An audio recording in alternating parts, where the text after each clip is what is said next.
أعوذ بالله من الشيطان الرجيم پناہ مانگتا ہوں میں اللہ کی شیطان مردود سے۔ بسم اللہ الرحمن الرحیم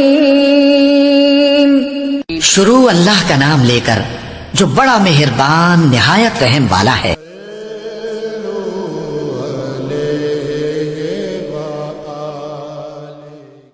ابو ذر ایک جوڑا پہنے ہوئے تھے اور ان کا غلام بھی جوڑا پہنے ہوئے تھا۔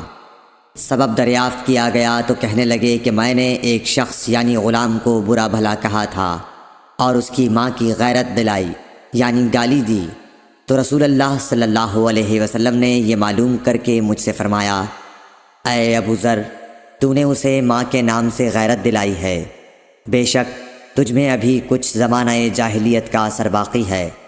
یاد رکھو ماتحت لوگ تمہارے بھائی ہیں، اللہ نے اپنی کسی مصلحت کی بنا پر انہیں تمہارے قبضے میں دے رکھا ہے، تو جس کے ماتحت اس کا کوئی بھائی ہو تو اس کو بھی وہی کھلائے جو آپ کھاتا ہے، اور وہ کپڑا اسے پہنائے جو آپ پہنتا ہے، اور ان کو اتنے کام کی تکلیف نہ دو کہ ان کے لیے مشکل ہو جائے، اور اگر کوئی سخت کام ڈالو تو تم خود بھی ان کی مدد کرو۔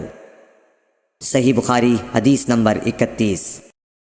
جب سورہ انعام کی یہ آیت اتری، جو لوگ ایمان لائے اور انہوں نے اپنے ایمان میں گناہوں کی آمیزش نہیں کی، تو آپ صلی اللہ علیہ وسلم کے اصحاب نے کہا، یا رسول اللہ، یہ تو بہت ہی مشکل ہے، ہم میں کون ایسا ہے جس نے گناہ نہیں کیا؟